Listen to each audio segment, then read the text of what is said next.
Today we have a 1970 Buick Electra 225 custom convertible.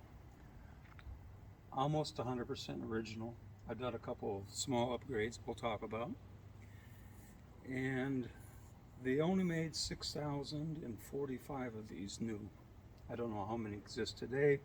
I noticed a few restored examples on YouTube, but I don't believe there's any other really nice original unrestored ones out there that I've seen. Finished in bamboo cream, which was a very popular color that year. This is original paint. Very few have this emblem intact. Almost all of them are missing. This one still has the original emblem. There are reproductions, but they're not that good. They're not very accurate reproductions. So, a delicate piece. It also has the original T3 headlights. And you'll notice that the parking light turn signals are very clean and clear. All the chrome is excellent. Got a few butterflies that ran into my car. This car looks like a yellow butterfly. So these butterflies think this is a mother, and they all rush to it to say, "Hi, Mom," but they can't get out of the way fast enough. So it kills a lot of butterflies.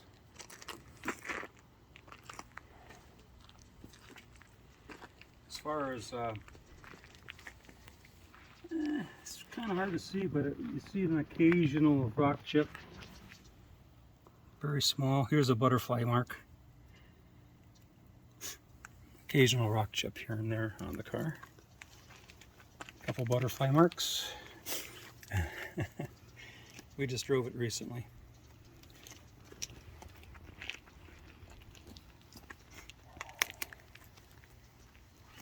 %, rust-free body. Original paint. You can see down the side of the car. No door dings, no dents, no scratches. All original chrome. This protector strip is original to the car. That was an option, I believe.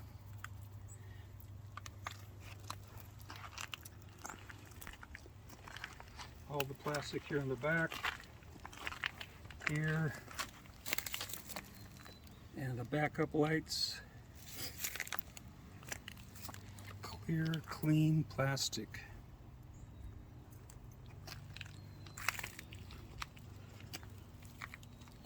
All the chrome looking good.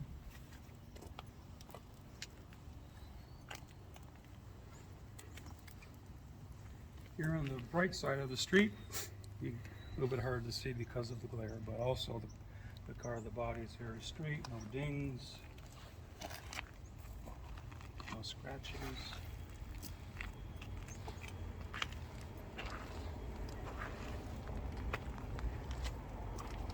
One of the owners, there's a magazine article that features this exact car on Hemmings Motor News Classic Cars magazine, October 2010.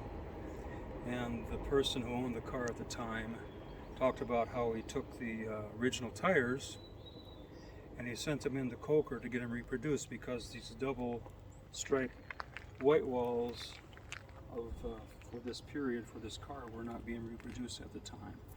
And now this is the second set of reproduced tires put on this car.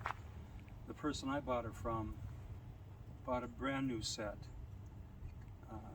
The ones that were replaced didn't have any tread wear, but they were too old, so he replaced those for safety purposes. Looking under the hood, I can show you a couple of things I've done.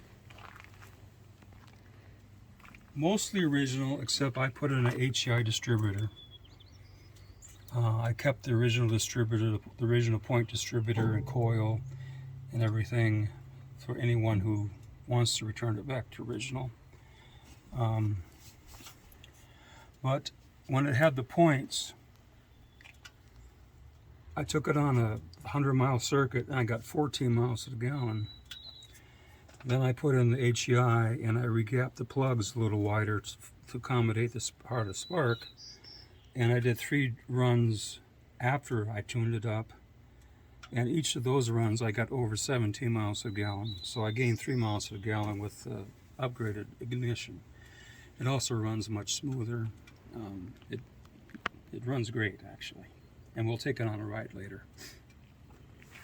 And don't worry, I didn't screw up any of the wiring. I kept the original wiring intact, and I added this yellow wire directly to the fuse box that goes to the ignition side of one of the fuses, so that can be taken out and you'll never know it was installed if you decide to return it back to original. The air conditioner is still R12. It works wonderfully.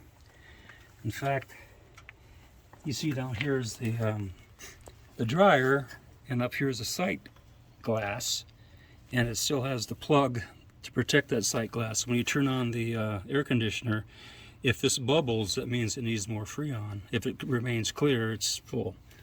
And of course, I made sure it's full.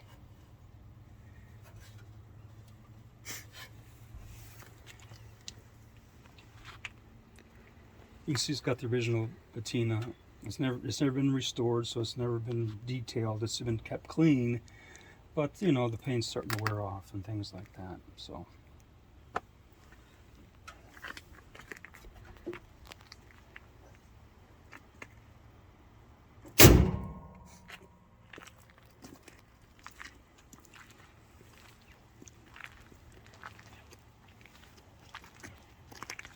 let's take a look at the inside. In fact, it'll be easier to look at the inside of the car if I put the top down, so we'll do that.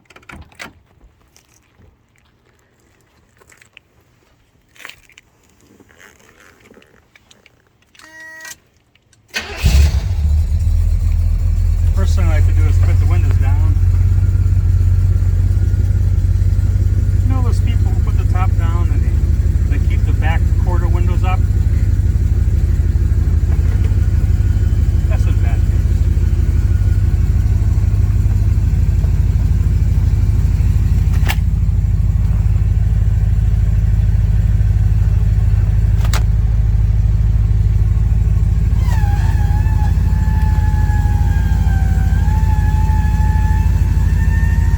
The hydraulics have all been rebuilt for the top.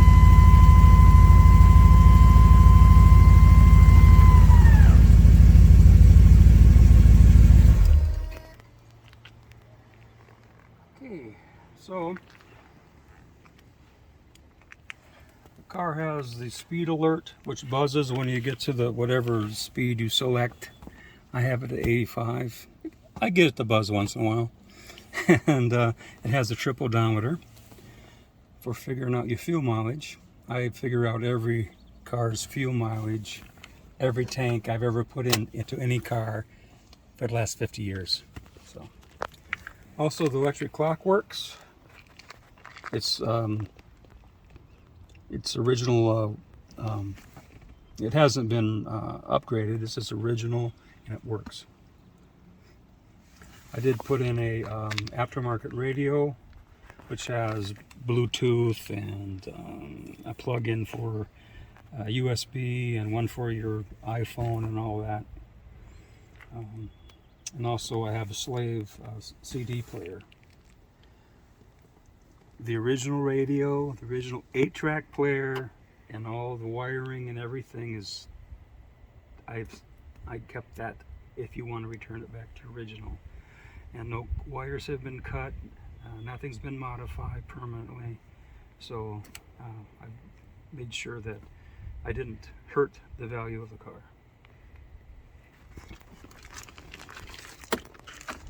Has the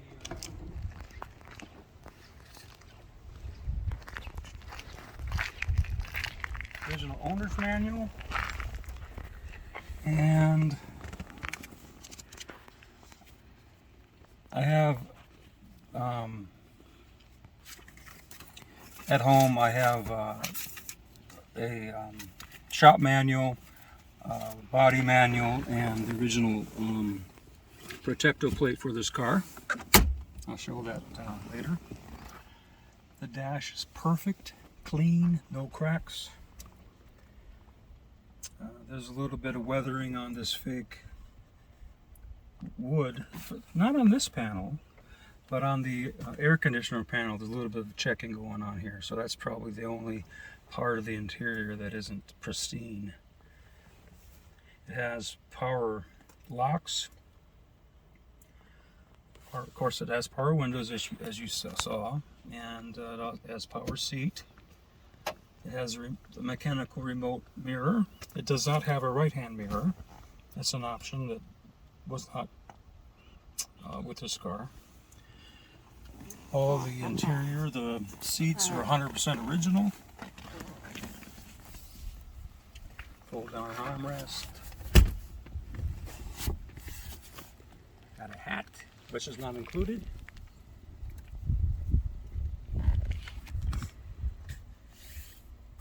There's really nothing wrong with the interior.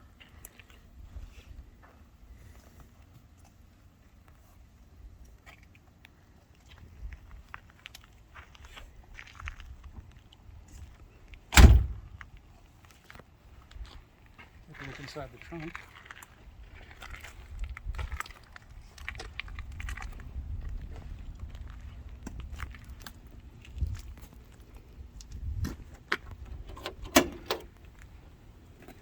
Here's the boot. You know what I'm talking about? Here's the body service manual and the chassis service manual. Here's the original radio and its 8-track player in the box, and the original distributor in this box.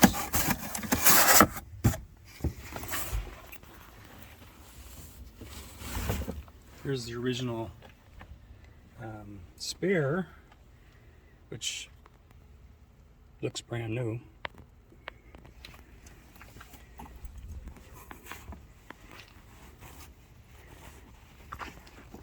It's Firestone Deluxe Champion spare. All the cardboard, everything is all in good condition.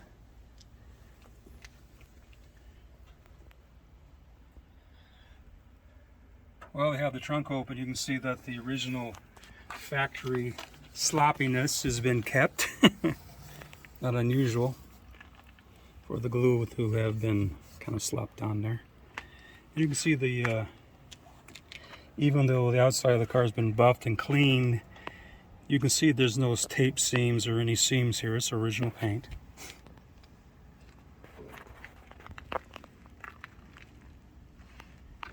Got the original jacking instructions.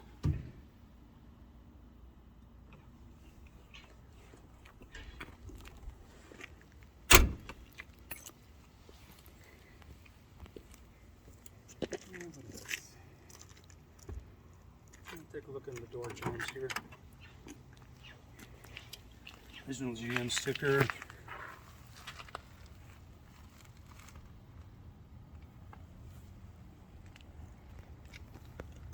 Again, looking here, no seams to indicate there's been a repaint.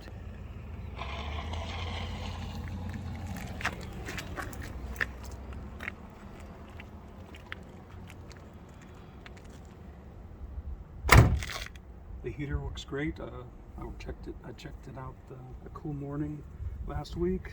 It gets so damn hot real quick. Of course, if you lived where it's 40 below, it'd probably be just a little adequate. Air conditioner worked great. It's very unusual for people back in the day to put air conditioning in, or to order air conditioning on their convertibles, because they think, I'll never need air conditioning, I got a convertible. Well, the sun gets pretty hot on your head sometimes, and you want to close it with the air conditioner on. Tilt wheel. Tilt wheel. Trying to think what other options it has. full power tilt wheel. It does not have cruise control. This kind of breaks my heart. Right now it's showing 43,659 original miles. And later I'll show you some copies of titles that show the transfer of ownership and the mileage as the car progressed. Also, the Hemmings article mentions the mileage and the history of the car that matches the title information I have. And here's one little thing I want to show you. There's a service record up here. You can see. I think this is a Phoenix place, Childers, Buick, and Kia. And on September 21st, 1997, the car had 37,959 miles. So, obviously the owners have not driven it much. The first owner probably drove it the most, but he didn't drive it that much either. And we'll talk about that when I show you the titles and everything. I'm asking top dollar for this car. I'm asking a lot of money for this car. Because to find one this nice and unrestored condition is just like finding a needle in a haystack.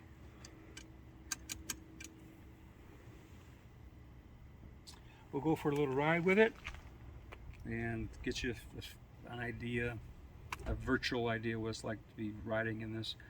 I did put a larger anti-sway bar in the front. I added an anti-sway bar in the rear. That can be reversed without any problems if you so desire. I kept the front spaghetti thin anti-sway bar, which I don't know why they bothered. About this big around.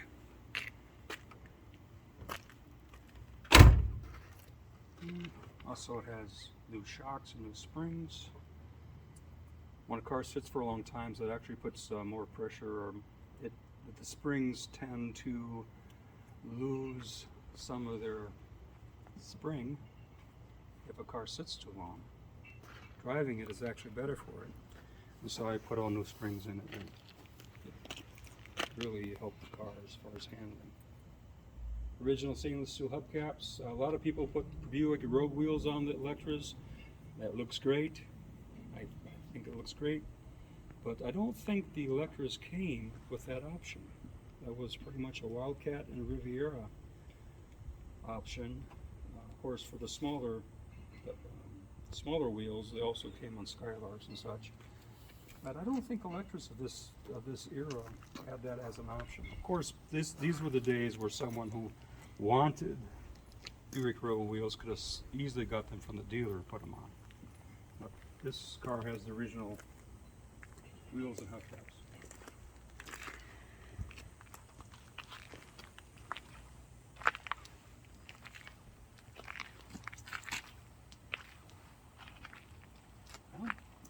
Take it for a ride, because I don't know what else to say about the car. It's in excellent condition. If you're looking for an unrestored original, which are getting harder and harder to come by, this is the one for you. I'm asking top dollar for it because of that. I've seen a couple of fully restored ones sell for similar money, but there are two types of collectors, ones who want concourse restorations and those who want very nice original cars. So this is for the type of person who prefers 100% original unrestored cream puffs. Any questions? Okay, if you have questions, you put it on the YouTube. I'll try to answer all your questions. And you can even make fun of me and laugh at me and say, oh, you're asking too much money for it. Ha ha ha, you're an idiot. It's been done before. I've proven them wrong before. We'll see what happens this time. This is the Hemmings Classic Car magazine, October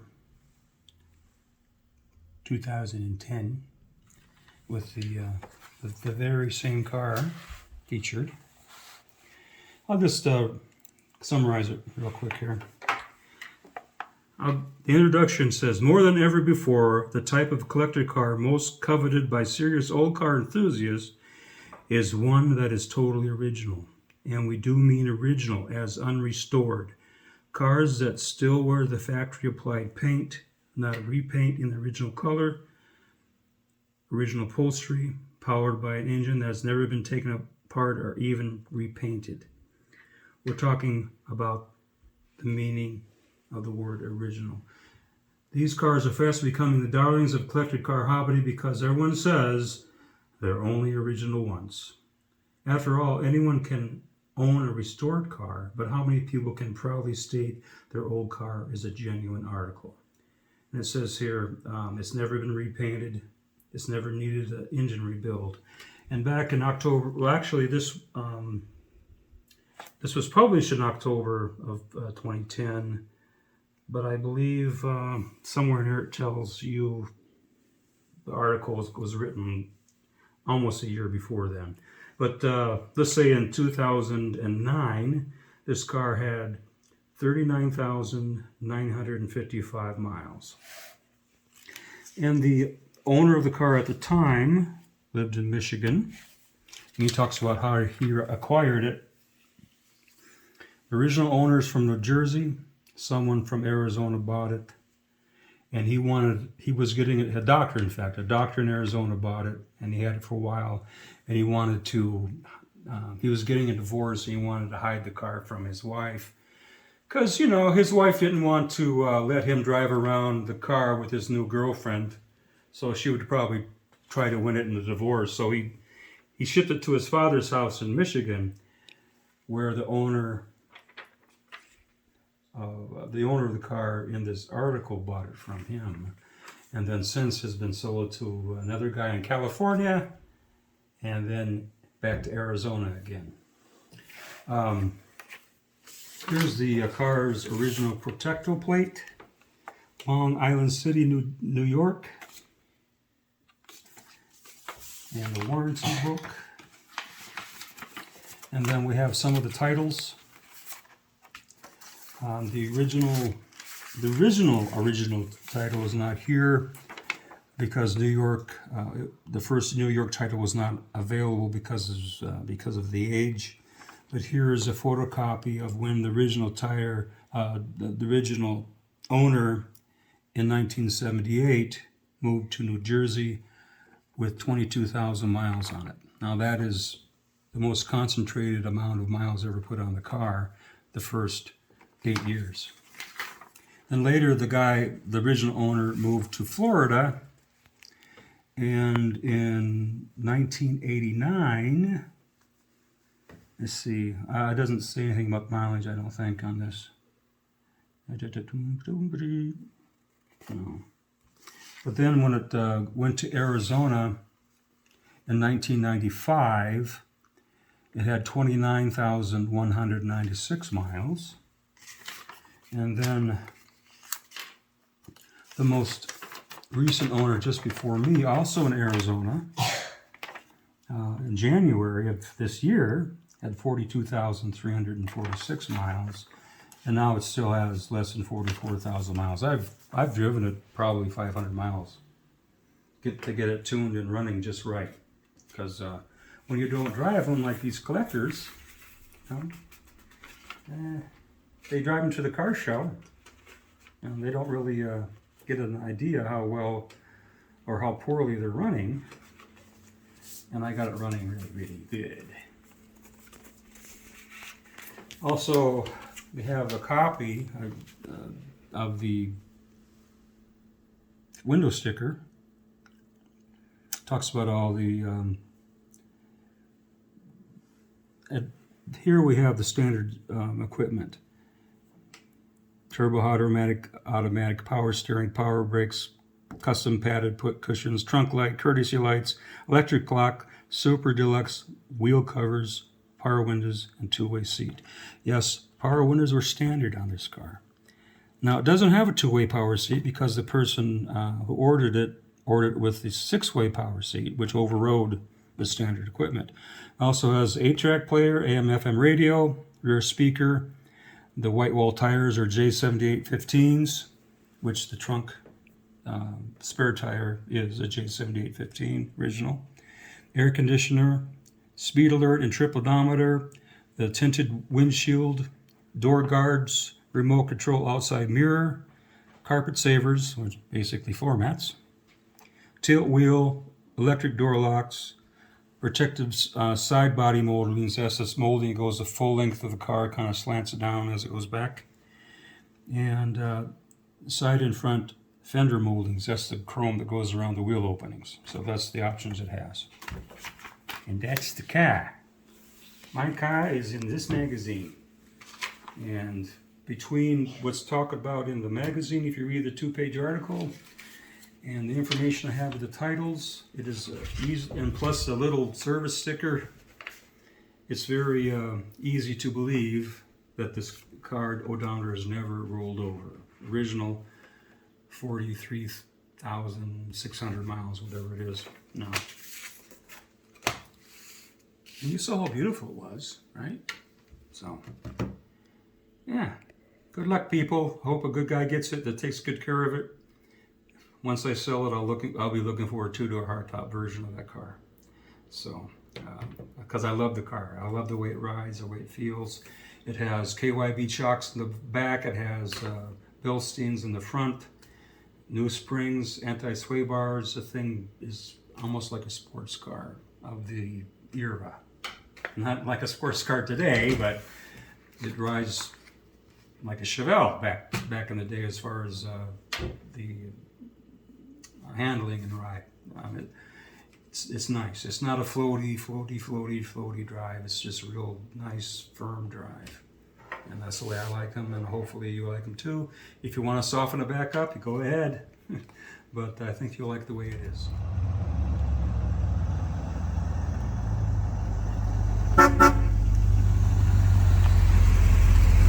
Watch out, there's a train coming!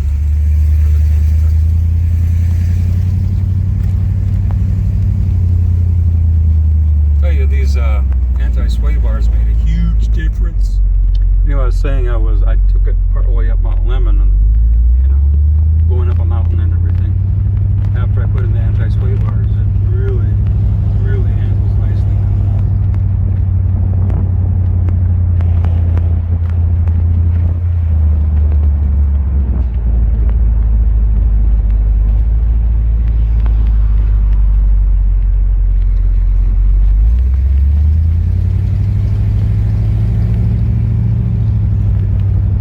Dad bought a new 1970 Buick Electra 4-door Limited in the same color.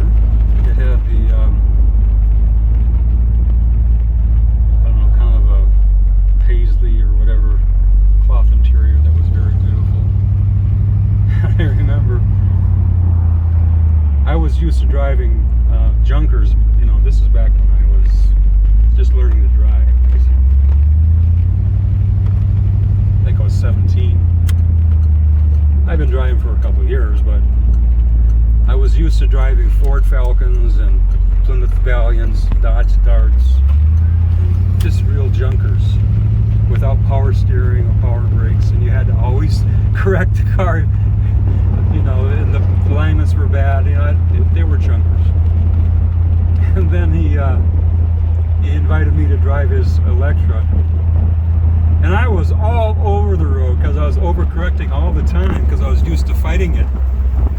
My dad says, put your elbow on the armrest, put your thumb and forefinger here, and drive it down the road that way. Just do this. That's all you need to do. It took me a few miles to get the feeling of it, but yeah, a big difference. Same with this car, except if you're used to new cars with rack and pinion steering, this will feel like the same contrast. This is more or less a gliding effect, whereas newer cars are far more darty when you move the steering wheel. So it'll take some getting used to if you've never driven a car of this vintage.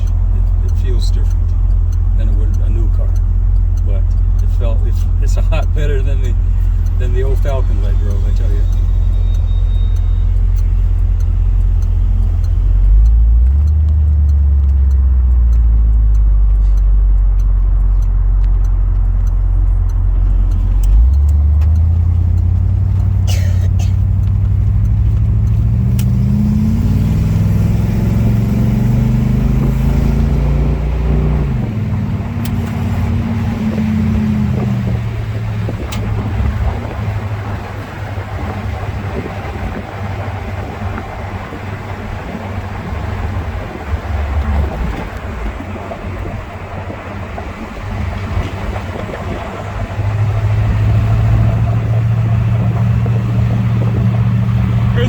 Santa Catalina Mountains in Tucson, Arizona.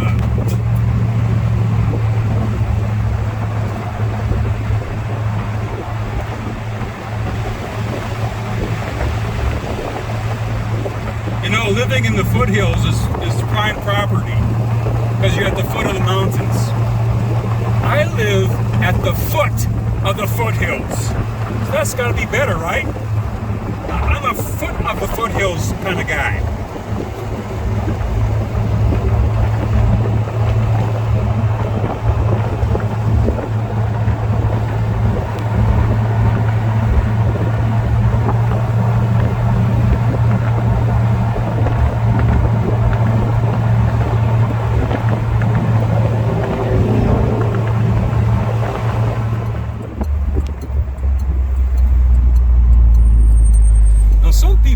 In fact, most people call this Houghton Road. Everybody knows it should be called Houghton Road.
The only reason I want to sell it is I think I would prefer a two-door hardtop version of this car. You would think Arizona, or you think Southern Arizona would be a perfect place for a convertible, but really most days the sun is just too intense. You know, right now we're pretty nice here on Halloween Day 2021, but I would say 300 days out of the year you don't want to put the top down. The sun's too hot.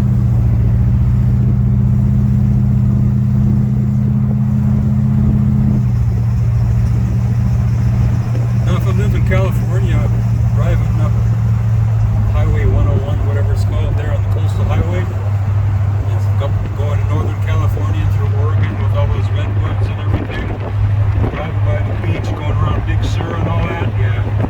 A convertible is the way to go. With a nice cool ocean air,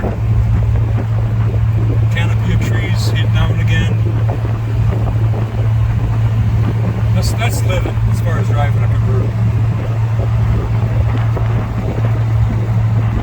Or back east, you know, you're driving out nice roads with maple and elm and oak trees, canopy of those trees, driving through the countryside with a convertible.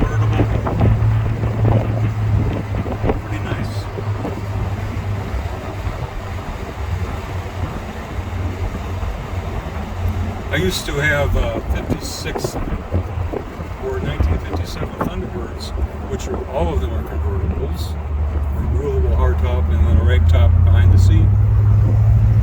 When I was up in Wisconsin, I had some of those. I also had some down here in Tucson. But when I was in Wisconsin, driving around with a convertible was like heaven. Well, it's 72 degrees, the sun is muted by the humidity.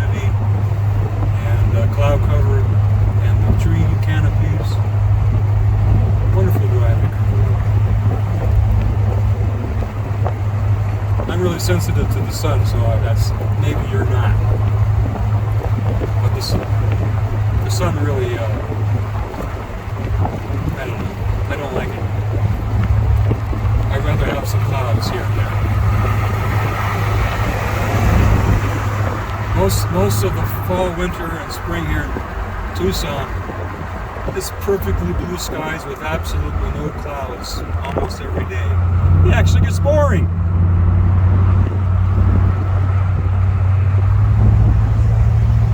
You see in one of my previous videos with a 76 Cadillac, it was filmed during the monsoon season. And this year we have the third wettest monsoon season on record. And that's very enjoyable when you get thunderstorms in the summer. The summer before that, it rained like, I don't know, less than an inch, less than 2 or 3 inches anyway, all year. And it was a horrible season.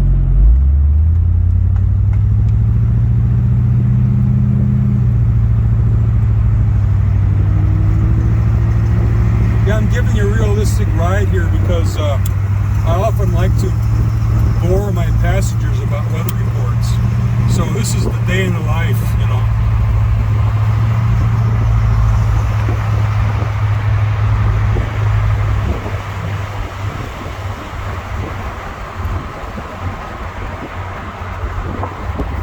Here we are on Speedway here in Tucson, and back, I would say from the 90s back, it used to be a drag circuit, and the kids would get in their cars and they'd drive up and down Speedway making U-turns and stopping at certain places and gathering.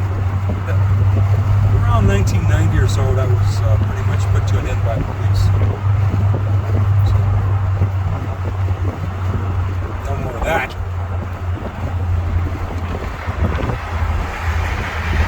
I'm sure there's a place in Tucson where they still do it, but it's probably in this, I would guess, probably in the southwestern portion of town.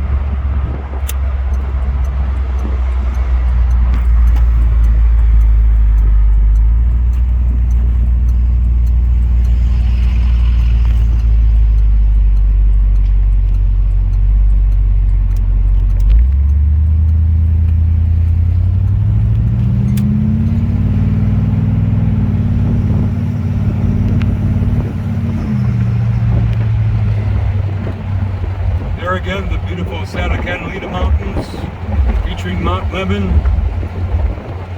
I guess it's the most southernmost ski resort in the United States.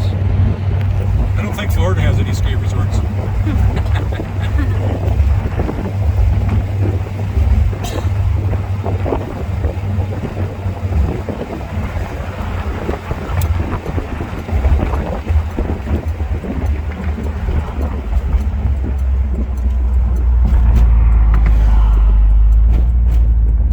Call them speed bumps. It's not like you can speed over them.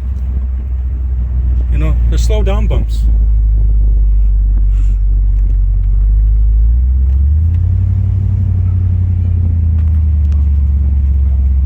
Here's a grown man dressed like a bug.